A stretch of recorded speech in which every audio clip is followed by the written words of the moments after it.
खरमास में क्या न करें?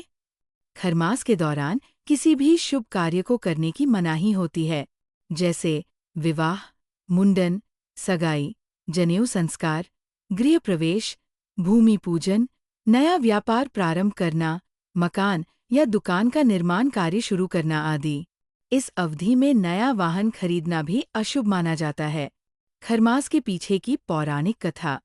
खरमास वर्ष में 2 बार आता है।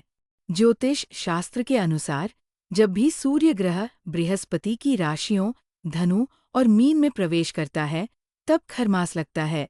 इस दौरान मांगलिक कार्य वर्जित होते हैं।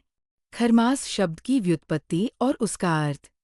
खरमास शब्द 2 भागों से मिलकर बना है। खर का अर्थ है गधा, मास का अर्थ है महीना। इसका अर्थ हुआ ऐसा महीना जिसमें सूर्य की गति मंद पड़ जाती है, जिससे शुभ कार्यों में विघ्न उत्पन्न होते हैं। पौराणिक कथा।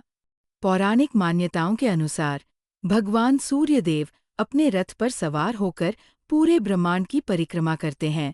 उनका यह रथ 7 घोड़ों द्वारा संचालित होता है। चूंकि सूर्यदेव निरंतर यात्रा करते रहते हैं, अतः उनके घोड़ों को कभी विश्राम का अवसर नहीं मिलता। समय बीतने के साथ उनके घोड़े अत्यधिक थकान महसूस करने लगते हैं और जल के अभाव में कमजोर पड़ जाते हैं।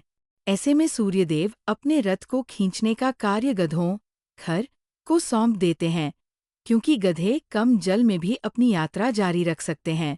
लेकिन घोड़ों की अपेक्षा गधे की गति अत्यंत धीमी होती है। इसलिए इस अवधि में सूर्य की गति मंद पड़ जाती है और पृथ्वी पर सूर्य का प्रभाव भी कम हो जाता है। इससे मौसम में ठंडक बढ़ने लगती है और वातावरण में सकारात्मक ऊर्जा का संचार धीमा हो जाता है। मकर संक्रांति से सूर्य की पुनः गति। खरमास की समाप्ति मकर संक्रांति के दिन होती है, जब सूर्य मकर राशि में प्रवेश करते हैं। इस दिन से सूर्य पुनः अपने 7 घोड़ों के रथ पर सवार होकर तेज गति से आगे बढ़ते हैं। इससे पृथ्वी पर प्रकाश और ऊर्जा का स्तर बढ़ने लगता है तथा पुनः शुभ कार्यों का आरंभ किया जा सकता है। खरमास और मलमास दोनों पूरी तरह से अलग अवधारणाएं हैं, लेकिन कई लोग इन्हें एक ही समझने की भूल कर बैठते हैं। खरमास तब लगता है जब सूर्य ग्रह बृहस्पति की राशियों धनु और मीन में प्रवेश करता है। इस दौरान सूर्य की ऊर्जा कमजोर हो जाती है, जिससे शुभ कार्यों की सफलता बाधित होती है। इस अवधि में विवाह, गृह प्रवेश, नया व्यापार, मकान निर्माण, मुंडन, सगाई, वाहन खरीदने जैसे कार्य वर्जित माने जाते हैं।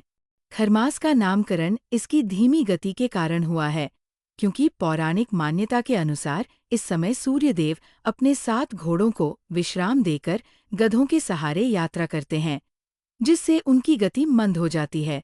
मलमास को अधिक मास या पुरुषोत्तम मास भी कहा जाता है। ये तब आता है जब चंद्र वर्ष और सौर वर्ष के बीच असंतुलन को दूर करने के लिए हर 3 साल में एक अतिरिक्त माह जुड़ता है। हिंदू पंचांग के अनुसार एक वर्ष में 12 महीने होते हैं, लेकिन चंद्र और सौर गणना में तालमेल बिठाने के लिए हर तीसरे वर्ष एक अतिरिक्त महीना जोड़ दिया जाता है, जिसे मलमास कहा जाता है। इसे शुभ कार्यों के लिए अशुभ माना जाता है, लेकिन ये विशेष रूप से धार्मिक कार्यों, तप, ध्यान और पुण्य प्राप्ति के लिए अत्यंत महत्वपूर्ण होता है। इस दौरान व्रत, जप, दान, कथा, तीर्थयात्रा और भगवान विष्णु की उपासना का विशेष महत्व होता है।